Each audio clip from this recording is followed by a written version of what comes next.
Kapolres Musirawas AKBP Danu Agus Purnomo SIK MH pimpin kegiatan press release terhadap tersangka pembunuhan besannya sendiri, yakni Herman alias Manda warga RT 3 Kelurahan Muara Beliti, Kecamatan Muara Beliti, Kabupaten Musirawas. Tersangka Masuri ditangkap saat berada di Dusun Talang Gunung, Desa Simpang Beliti, Kecamatan Biduriang, Kabupaten Rejang Lebong, Provinsi Bengkulu. Polres Musirawas gelar press release ungkap kasus pembunuhan yang terjadi pada Sabtu 23 Desember 2023. Press release ungkap kasus pembunuhan ini dipimpin langsung oleh Kapolres Musirawas AKBP Danu Agus Purnomo yang dilaksanakan di Polres Musirawas Selasa 26 Desember 2023. Pelaku pembunuhan yang berhasil diringkus Satreskrim Polres Musirawas yakni Masuri, warga RT 03 Kelurahan Muara Beliti, Kecamatan Muara Beliti, Kabupaten Musirawas. Seperti yang disampaikan oleh Kapolres Musirawas dalam press release-nya menyampaikan, pada hari Minggu 24 Desember 2023, sekitar pukul 13.00, tim Landas Satreskrim Polres Musirawas berhasil mengamankan tersangka Masuri saat berada di rumah saudara Arul yang berada di Desa Talang Gunung, Desa Simpang Beliti, Kecamatan Biduriang, Kabupaten Rejang Lebong. Pada saat penangkapan tersebut tidak ada perlawanan sehingga pelaku langsung dibawa ke Polres Kabupaten Musirawas guna proses hukum yang berlaku. Pelaku Masuri melakukan pembunuhan tersebut dikarenakan pelaku emosi setelah mengetahui anaknya telah ditusuk menggunakan senjata tajam oleh korban Herman. 23 di mana kejadian ini yaitu tindak pidana pembunuhan terjadi di RT 03 Kelurahan Muara Beliti, Kecamatan Muara Beliti, Kabupaten Musirawas. Jadi dapat kami informasikan kepada seluruh rekan-rekan bahwa pada hari Sabtu tanggal 23 Desember 2023 sekitar pukul 10.00 waktu Indonesia Barat di alamat tersebut yang tadi, yaitu di TKP tersebut, telah terjadi tindak pidana pembunuhan terhadap korban atas nama Herman bin Sidik yang dilakukan oleh pelaku atas nama saudara Masuri bin Azim. Peristiwa tersebut bermula saat saudara Rizky alias Riko yang merupakan menantu dari korban mendatangi rumah korban dengan maksud akan mengajak istri dan anaknya dari saudara Rizky ke rumah orang tua saudara Rizky alias Riko atau di rumah tersangkanya, yaitu Rizky atau Riko ini masih tinggal satu rumah.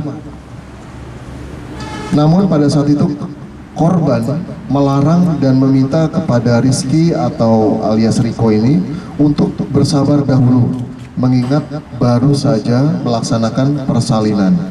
Kemudian terjadilah cekcok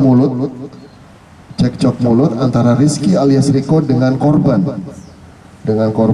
yang mengakibatkan saudara Rizky alias Riko mengalami luka tusuk di samping dada sebelah kiri. Kemudian Rizky alias Riko menyelamatkan dirinya dan dibawa oleh keluarga Rizky alias Riko untuk berobat ke Rumah Sakit Siti Aisyah Lubuk Linggau. Kemudian tersangka saudara Masuri pada saat yang sama sedang memanen buah petai dengan menggunakan pisau di Desa Marga Tunggal, Kecamatan Jayaloka, Kabupaten Musirawas. Kemudian yang bersangkutan menerima informasi via telepon yang pada intinya memberitahukan bahwa saudara Rizky alias Riko baru saja ditusuk oleh korban. Kemudian setelah mendapatkan informasi tersebut, tersangka Masuri langsung berangkat menuju rumah korban dan sesampainya di rumah korban, tersangka Masuri melihat korban sedang menelpon seseorang di dalam rumah. Tersangka langsung mencabut pisaunya, kemudian menusuk korban dan mengenai perut bagian kanan korban, kemudian di bagian lehernya serta punggung belakang, sehingga korban langsung terjatuh ke lantai.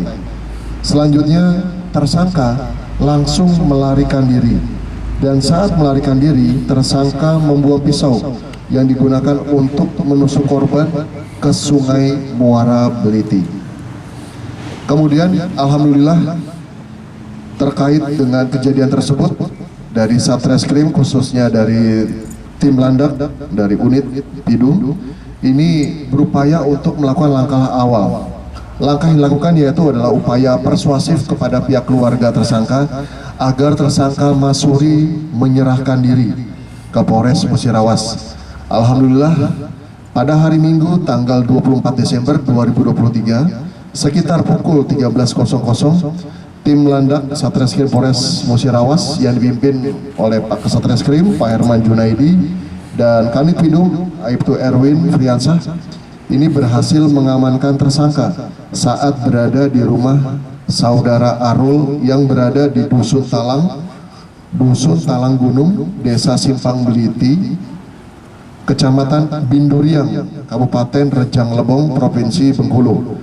Alhamdulillah pada saat penangkapan tersebut tidak ada perlawanan sehingga pelaku atau tersangka langsung dibawa ke Polres Musirawas guna proses hukum yang berlaku. Di sini dapat kami tambahkan bahwa modus operandinya adalah pelaku melakukan pembunuhan tersebut dikarenakan pelaku emosi setelah mengetahui anaknya telah ditusuk menggunakan senjata tajam oleh korban. Di sini dapat kami jelaskan bahwa identitas dari pelaku, nama adalah Masuri bin Azim, jenis kelamin laki-laki, tempat tanggal lahir, marga tunggal, tanggal 22 April 69. Pekerjaan sehari-hari adalah sebagai petani dan beralamat di RT 03 Kelurahan Muara Beliti, Kecamatan Muara Beliti, Kabupaten Musirawas. Sementara untuk korban bernama Herman alias Manda bin Sidik, usia 47 tahun, dengan alamat juga sama di RT yang sama yaitu RT 03 Kelurahan Muara Beliti, Kecamatan Muara Beliti, Kabupaten Musirawas. Selanjutnya untuk barang bukti yang diamankan oleh Satreskrim Polres Musirawas, yang pertama adalah satu helai celana pendek warna coklat milik korban. Ini ada di sebelah kanan saya. Kemudian satu helai baju kaos warna abu-abu yang dipakai tersangka saat melakukan pembunuhan. Kemudian juga ada di sini satu helai celana pendek warna abu-abu yang dipakai tersangka saat melakukan pembunuhan. Sementara untuk senjata tajam yang digunakan untuk menusuk korban, seperti yang saya sampaikan tadi, ini juga masih coba dilakukan pencarian, namun memang kondisinya karena ini dilempar ke Sungai Beliti sehingga mungkin agak menyulitkan. Dalam hal ini Polres Musirawas khususnya dari Satreskrim kita mengenakan pasal primer yaitu pasal 340 KUH pidana yang berbunyi barang siapa dengan sengaja dan dengan rencana terlebih dahulu merampas nyawa orang lain diancam karena pembunuhan dengan ancaman hukuman mati atau penjara seumur hidup atau selama waktu tertentu paling lama 20 tahun. Kemudian subsidiarnya adalah pasal 338 KUH pidana yang berbunyi barang siapa dengan sengaja merampas nyawa orang lain diancam karena pembunuhan, ancaman hukuman penjaranya paling lama 15 tahun. Kemudian lebih subsidiar pasal 351 ayat 2 KUH pidana yang berbunyi setiap orang yang melakukan penganiayaan yang mengakibatkan kematian orang dengan ancaman hukuman penjara paling lama. Atas perbuatan pelaku pembunuhan terkena pasal 340 KUHP, barang siapa dengan sengaja dan dengan rencana terlebih dahulu merampas nyawa orang lain, diancam karena pembunuhan dengan ancaman hukuman mati atau penjara seumur hidup atau selama waktu tertentu paling lama 20 tahun. Kemudian subsidiarnya adalah pasal 338 KUHP, barang siapa dengan sengaja merampas nyawa orang lain diancam dengan pembunuhan, ancaman penjara paling lama 15 tahun. Ifal Walbarodi, Silampari TV, melaporkan.